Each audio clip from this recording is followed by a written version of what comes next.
की। मां से बढ़कर के कोई भी सबसे पहली जगत में पूजनीय और श्रेष्ठ गुरु मां है। इसलिए उन दुर्बुद्धि, उन दुराचारी, उन नरकगामी पुरुषों की क्या बात करें जो अपने मां के ऊपर हाथ उठा देते हैं, जो अपने मां को कटुवचन कहते हैं। मां जैसा 9 महीने गर्भ में रखा, इसके बाद हमारा कितने वर्षों तक मलमूत्र फेंकती रही, अपने रक्त को दूध बनाकर हमें पिलाकर पोषण करती रही, उस मां का अब जब सेवा करने का अवसर आता है, अनाथ आश्रम भेजा। माना तो 10 लाख रुपया, 100 लाख रुपया जमा कर देगा अनाथ आश्रम में, उनकी खूब सेवा होगी, लेकिन प्यार, अपना पुत्र अगर 2 रोटी लेकर के आए मुस्कुरा करके, मां कैसी हो, इससे बढ़कर के रुपया पैसा और सुविधा नहीं होती। प्यार कौन देगा? तुम बच्चे थे, तुम्हें अनाथ आश्रम में भेज जाती, जाकर के पैसा जमा कर देती, तेरा हालत क्या होता। आज जब मां की सेवा का अवसर आया, ये जवान लोग VIP बनते हैं। ये धर्म है, धर्म निश्चित अपना प्रभाव दिखाकर रहता है। तो अधर्म करोगे तो दंड मिले। सबसे पहली बात समझ लो, मां, जिसके मां हो और कोई देवी देवता पूजने की जरूरत नहीं, पूजो तो तुम्हारे भाग्य की बात है, लेकिन सबसे बड़ी देवी मां है, सबसे बड़ी पूजा मां है। अगर अपनी मां की सेवा कर ली तो भगवान को प्रसन्न कर लिया। मान जाओ हमारी बात, जहां तक हमारी आवाज पहुंचती हो, अगर तुम्हारी मां हो तो चूकना मत। मां का आशीर्वाद ले लो, विश्व ब्रह्मांड में कभी परास्त नहीं होगे। मां महामहिम गुरु है। हां, अगर आप वृंदावन वास करते हो, अपनी मां को पास रखो। जैसी भी परिस्थिति हो, उस परिस्थिति से अपनी मां की सेवा करो, अपने पिता की सेवा करो। संन्यास लेने पर वो पिता सन्यासी बालक के साष्टांग दंडवत करेगा, लेकिन वो बालक अपनी मां को साष्टांग दंडवत करेगा। ये बहुत बड़ी महिमा मां की है। पूज्य बाबा कह रहे हैं, इसलिए मां को इस मनुष्य लोक में प्रथम देवता, प्रथम गुरु मानना चाहिए। मातृ देवो भव हमारा वेद कहता है, और पितृ देवो भव। अपने माता पिता की जिसने सेवा नहीं की, आज्ञा नहीं मानी, मनमानी आचरण किए, वो कभी सफल नहीं हो सकता, किसी भी मार्ग में सफल नहीं हो सकता। पूरा जीवन रुपया कमा करके अपने बेटे को बाबूजी बनाना चाहो, बेटे ने जब बूढ़ा अवस्था आई, पानी देने की अवस्था आई, तो घर से निकाल दिया। माता पिता की आराधना करना ये भगवत भक्ति है। पुंडरीक जी महाराष्ट्र में अपने माता पिता को भगवान मान करके उन्हीं की 8 पैर सेवा में रहते। तो आज भी जो विट्ठल भगवान है, उन्हीं को दर्शन देने के लिए गए थे। एक ईंट डाल दी, उसी ईंट में खड़े हो गए ऐसे, आज भी खड़े हैं ऐसे। कहा जब माता पिता की सेवा पूर्ण हो जाएगी तब महाराज आपके दर्शन करेंगे। माता पिता भगवान का स्वरूप है। ये आज जो वातावरण बदल रहा है, बहुत गुस्सा लगती है जब देखने को मिलता है कि जवान बहू और बेटा मिलकर के बूढ़ी मां को मार रहे हैं। वो बेचारी उठ नहीं सकती, वो हिल नहीं सकती। अंतिम समय तक या तो जलोगे ऐसी जगह जहां बचाने वाला कोई नहीं होगा, या सड़ोगे। ऐसे अधर्म करने वाले को कभी कभी और हम कहते हैं उस मां से पूछ लो जिसको तुमने मारा है, उसी मां से पूछ लो कि बोलो इसको क्या दंड दें, तो यही कहेगी कि कभी मत दंड देना। वो पिटते हुए भी यही कहेगी कि तू सुरक्षित रहे, तू सुरक्षित रहे। एक मां को मारा तो दूसरे भाई ने रिपोर्ट कर दी, पुलिस आई, मां से पूछ रहे तुम्हें मारा? नहीं मारा नहीं, बातचीत हो रही थी, ऐसे धक्का लग गया। धक्का दिया? नहीं, हमारा धक्का उसको लग गया। छोटा लड़का कह रहा है कि इतना जोर जोर से डंडों से मारा, इसके शरीर को देख लो कितने डंडे पड़े। चुप। मां का स्वरूप क्या होता है, समझो क्या स्वरूप होता है। पीट के अपमानित होके भी अपने बेटे को अपमानित और पीटने की इच्छा नहीं है। ऐसी वात्सल्यमयी मां को, ऐसे पिता को जो मेहनत करके कमाते अपने बच्चे का पोषण किया और वो जवान हुए डंडों से मारते हैं घर के बाहर। अरे राधा राधा, ऐसे दृश्य देखने को मिलते हैं ना। ये खा खा करके सब जवान हुए हो और अब माता पिता की सेवा का अवसर आया तो मुंह चुराए घूमते हो। मुंह चुराने का समय नहीं है, अपने कर्ज उतारने का समय है, ऋण उतारने का समय है। अब माता पिता की सेवा कर लो, मातृ ऋण पितृ ऋण से उऋण हो जाओगे। हमने आपको कई बार सुनाया है, एक कश्यप नाम के ऋषि थे, महाभारत में है, तो तपस्या परायण थे। तो जिस वृक्ष के नीचे तपस्या कर रहे थे, ऊपर बगुली बैठी हुई थी, बगुला जो टांग उठाकर ध्यानस्थ रहता है मछली के लिए, तो बीट ऊपर गिरा करके, तो क्रोध भरी दृष्टि से देखा, तत्काल आग लग गई, बगुली भस्म होकर नीचे गिर गई। तप का प्रभाव होता है। अब उनको बड़ा गर्व हुआ कि नहीं, काफी हम सिद्ध हो चुके हैं, बगुली भस्म हो गई। उठे भिक्षा के लिए गए, तो एक दरवाजे में जाके भिक्षाम देहि, तो एक बहू निकली। उसने कहा, भगवान कुछ क्षण रुकिए, अभी बना करके लाई। बड़े मृदु वचन से उनका सम्मान करते हुए अंदर गई, तो दूसरे दरवाजे से उसका पति आ गया।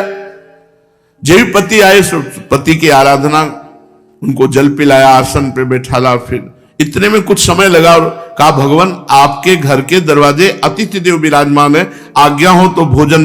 अरे उनका पहले अतिथि देवो भव, अतिथि की सेवा करो। अब वो गए, इतना विलंब क्यों किया? उनका हमारे पति देव आ गए। तू मुझे समझते नहीं, इतना विलंब क्यों किया? बोले, महाराज जानती हूं उस वृक्ष की बगुली नहीं हूं कि तुम्हारी आंख टेढ़ी करने से भस्म हो जाऊंगी। अब उनके होश उड़ गए कि ये बात तो केवल हम जानते, दूसरा कोई जानता ही। उनका तुम कैसे जाने? बोले, मैं अपने पति सेवा के प्रताप से पतिव्रता हूं, मुझे तीनों कालों का ज्ञान है, तुम्हें बिल्कुल ज्ञान नहीं, अभी तुम अज्ञानी हो, अपने को ऋषि भले समझते हो। कश्यप ऋषि नाम था उनका। जाओ, तुम्हें अगर ज्ञान प्राप्त करना है तो जाओ, वहां एक कसाई रहते हैं, वो तुम्हें ज्ञान प्रदान करेंगे। अब कोई संशय नहीं था, क्योंकि अलौकिक बात उनको पता है पातिव्रत धर्म से। वहां गए, जिस कसाई का परिचय बचाया था तो मांस बेच रहा था। कोई कहता 2 किलो तो 2 किलो, किलो तो एक ओंठ चल रहे थे। तो कहा, कैसी गंदी जगह भेज दिया। चलने लगे तो कहा, कश्यप ऋषि। पहला आश्चर्य हुआ कि ये तो नाम बता रहा है हमारा, हमने तो अभी कुछ बात भी नहीं की, वो अमुक गांव की पतिव्रता ने भेजा है। अब और आश्चर्य हुआ। कहा, हाँ। बोले, बस खड़े रहो, मैं अपना व्यापार कर लूं, बस अभी आपके साथ चलता हूं। खड़े रहे, थोड़ी देर में वो बेच के दुकान बंद करके कहा, तो उनका पहले ये बताओ, इतना निंदनीय कार्य करते हो तुम?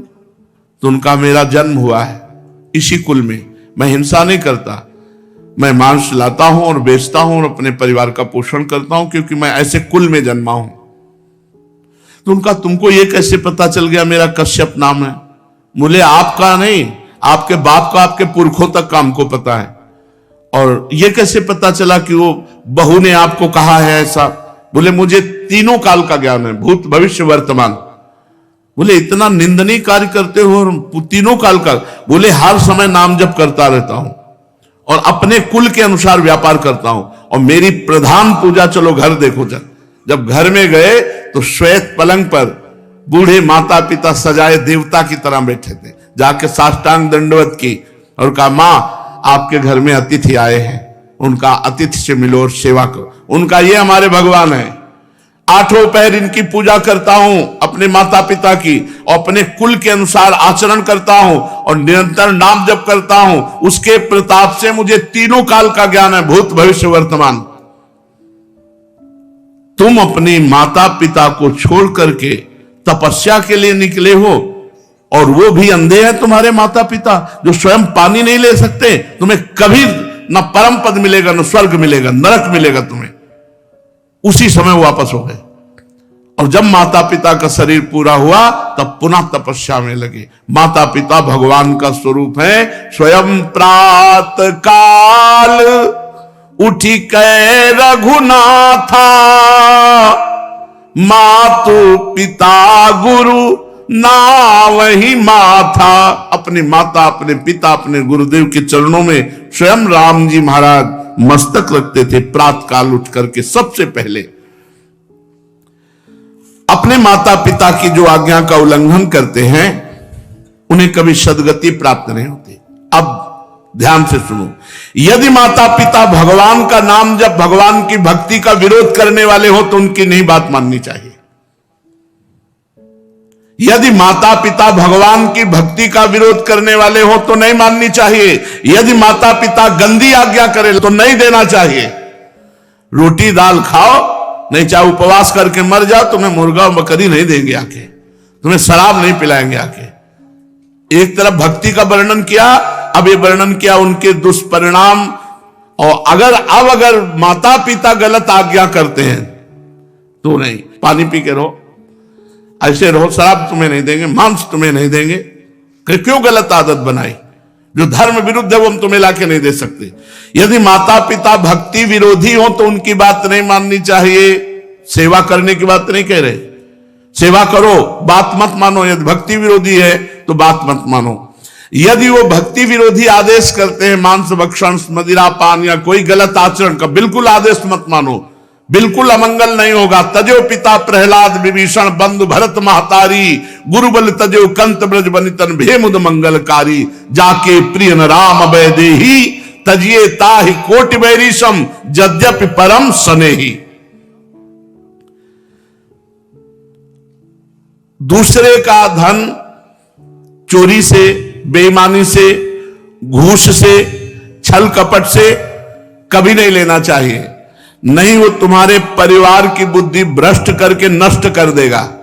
इस बात को बैठा लो, वो एक ही बार वाला सब पूरा नष्ट कर देगा। तुम्हारे घर के बच्चों की बुद्धि भ्रष्ट, पत्नी की बुद्धि भ्रष्ट और तुम्हारी बुद्धि भ्रष्ट, रोगे बाद में बैठ के।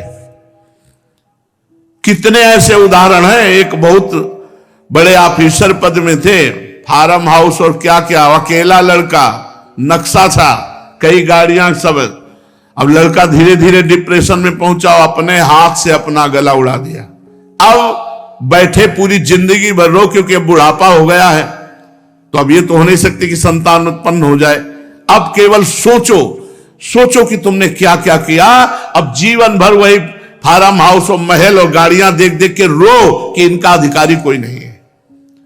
धर्म से चलो, साइकिल से चलोगे तो भी उन्नति को प्राप्त होगे, आनंदित रहोगे। मान लो हमारी बात। अधर्म का पैसा दूसरे को, निर्दोष को दंड दिया और दोषी को मुक्त कर दिया रुपए के बल से, तो वो सरकारी, आखिरी सरकार जहां किसी की घूस नहीं चलती, वो जब न्याय करेगा तो ऐसी जगह फंसोगे, पूछो मत। एक बड़ा बलवान ऊपर चढ़ा छत पे, और बहुत बड़ा सरोवर था, और जहां उसको कूदना था वहीं नीचे छत बनी हुई थी सीमेंट की, ऊपर पानी था। और उसको समझा कि पानी ऊपर से कूदा, ऐसे ककड़ी की तरह फट गया। यह है ऊपर वाले का न्याय। किसी और को फाड़ने की जरूरत नहीं पड़ेगी। बुरी दशा आने के पहले बुद्धि बदली जाती है, वहीं गिरोगे, ऐसी जगह फिसलोगे, ऐसी जगह फंसोगे जहां निकलने के चांस नहीं रहेंगे। अवश्य में भोक्तव्यम कृतम कर्म शुभाशुभम। धन दिमाग में भरे हुए हो, अगर धर्म से धन कमाओगे तो माना कि आप बहुत गरीबी से चल सकते हो, लेकिन आपके पुत्र, आपका परिवार सुसज्जित तेजोमय होगा। और अधर्म कमाओगे तो यही सब बाधाएं ऐसी आएंगी जो जिंदगी भर केवल सड़ते रहोगे। दिमाग तुम्हारा सड़ा हुआ होगा, कोई उत्तम विचार, कोई आनंद, कोई चिंता शोक का नाश करने वाला विवेक आपको प्राप्त नहीं होगा। इसलिए अधर्म का धन, निर्दोष को दंड, दोषी को छोड़ देना, इसीलिए बहुत बच के अपने जीवन को चलाओ। केवल धन ही और जीना ही काफी नहीं है, मरना भी है आगे, मर के फिर जाना है दरबार में सरकार की, और उसका हिसाब होना है। यही केवल हिसाब नहीं होता है, यहां तो नॉर्मल हिसाब है। एक एक सेकंड का हिसाब सेकंड के कम हिस्से में हो जाएगा। चित्रगुप्त तुम्हारे मन में बैठे हैं। ये चित्रगुप्त वो है जो तुम्हारे मन रूपी सीसी कैमरे में पूरे अनेक जन्मों की सीन सहित सब बातें भरी है। उसी को तो नाम जप मंत्र जप से डिलीट कर आ जाता है। जब नाम जप मंत्र जप करते तो सामने छा जाता है। इसलिए भाई, अधर्म के धन से बचो, क्योंकि ये बुद्धि भ्रष्ट कर देता, परिवार को नष्ट कर देता है। ये बात अपने दिमाग में बैठा लो, अधर्म से दूसरों का धन लेने वालों, छल कपट करने वालों, ये बात को समझ लो। चाहे जिस पद प्रतिष्ठा पे हो, वो धन तुम्हारे लिए नाश का कारण बनेगा। मान लो ये बात, मान लो, प्रार्थना मान लो, नहीं आगे परिणाम देख लेना। कोई नहीं देख रहा, लेकिन तुम तो देख रहे हो, तुम देख रहे हो। कोई गवाही नहीं, लेकिन तुम गवाही हो। यहां जैसे वो जो जिससे गुप्त बात पूछनी होती, उसको वो दवा दे करके वो मशीन में डाला जाता कि वो वही बोलेगा जो सत्य है। नहीं, वो हमें नारकोटिक, हाँ जो भी ऐसे, वहां नारकोटिक की जरूरत नहीं है। वहां बोलोगे ही सत्य, और तुम्हें बोलने का अवसर ही नहीं मिलेगा। केवल यस यस, एक सेकंड के हिसाब में अनंत जन्मों का हिसाब करने की सामर्थ्य रहती। तुम्हारे सामने शील चल रहे, तुम स्वीकृति देते चले जा रहे हो। बस ये चल सुअर बन, गधा बन, अब गए सुअरी की कोख में, अब भोगो। अवश्य में भोक्तव्यम कृतम कर्म शुभाशुभम। भाई सावधान, ये कर्म भूमि है, जो कर्म करोगे तुम्हें भोगना। हम खुल के इसलिए कहते हैं कि तुम्हारे दिमाग में पहुंच जाए, तुम्हारे दिमाग में समझ में आ जाए। और ये मत सोचना कि दान दे देंगे तो हम पवित्र हो जाएंगे, डबल पाप लगेगा। अगर भजन करने वालों को अधर्म का धन दान किया तो उनकी बुद्धि भ्रष्ट हुई, उनका भजन मारा गया और नरक जाओगे। अधर्म से कभी भी धर्म की पूर्ति हो ही नहीं सकती। फिर बिल्कुल पक्की बात समझ लेना। ये मत सोचना कि बेईमानी करके हराम के जितने मनावे कमाओ, उसके बाद थोड़े बाबा जी को दे दिए तो हम चक्का आनंद लेंगे। बाबा जी को अगर आप दोगे तो उनकी भी बुद्धि भजन से विपरीत जाएगी, उसका भी पाप तुमको लगेगा। इसलिए राधा बाबा कहते थे कि ईमानदारी का पैसा यहां देना हमें। जैसे कभी किसी को कोई भागवत सुना को तो बोले हम तुम्हें दक्षिणा देना चाहते, तो एक घास काटने वाला है, बोले बाबा पक्की ईमानदारी का, हम रोज घास काटते उसी का मिलता है, लो बाबा बोले लाओ। एक संत को देखा जो पैर का रिक्शा जब चलते थे तो उसी ऐसे खड़े हो जाते, ला रे, बोले बाबा हम गरीब आदमी, बोले ला, तो 50 पैसा दे देता या 1 रुपया, वही बस ले, कि वो पसीना चुआ रहा है, मेहनत कर रहा है, वो 50 पैसा 1 रुपया दे। आजकल प्रायः लोग शॉर्टकट से धनी बनना चाहते हैं। कितनी जन आत्महत्या कर रहे हैं। मोबाइल में वो एडवर्टाइज भी आती है, अब नए नए लड़के और जितने सब हैं करोड़पति बनने के लिए रुपया लगाए चले, माता पिता की पर्स खाली करके वो मोबाइल में वो जुआ गेम ले परेशान है। अनंत ब्रह्मांडों का स्वामी अपने आप को दांव में लगा दो, वो अपने आप को दे देंगे, वो अपने आप को दे देंगे तो अनंत ब्रह्मांड तुम्हारा। तभी कहते हैं बिना दस्तखत के जब जो जरूरत होती है, मांगना नहीं है।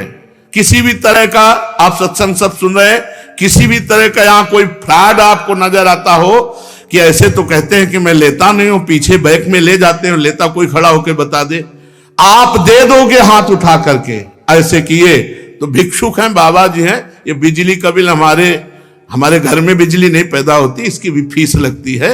इसका अगर आप दे देते हो तो आराम से बैठे हो, चल रहा है। और जब कट जाएगा तो दीपक जला के सत्संग करेंगे, माइक हटा के करेंगे। आ जाता है तो दाल रोटी हो जाती है, ज्यादा आ जाता है तो सब्जी भी बन जाती है। आ गया तो जो जैसी व्यवस्था भगवान कर दिए उससे कोई ये नहीं कह सकता कि मेरे से मांगा गया। और भगवान की कृपा से सब कुछ चल रहा है। हमारा अगर जीवन भगवान में अर्पित है तो जिन्होंने अनंत ब्रह्मांड बनाया वो हमारी व्यवस्था नहीं करेंगे क्या यार? तुम्हारे द्वारा व्यवस्था चलेगी। कई बार राधा केल कुंज में यही सत्संग का, तुम्हें भगवान की कसम है अगर तुम्हें लगता हो मेरे द्वारा राधा केल कुंज चलती है तो कभी 50 पैसे भी आमद चढ़ाना, कभी नहीं। ये भगवान से चलता है, देखो कैसे चलता है। ऐसे चलेगा बिना पेट्रोल के, बिना ड्राइवर के। पुष्पक विमान में लगता था क्या ड्राइवर? पेट्रोल लगता था। अरे राधा केल कुंज भी चल रही है, उन्हीं से चल रही, उन्हीं से चल। कैसे चल रही? दिमागों में चल रही, हृदय में चल रही, सबका भरण पोषण हो रहा है।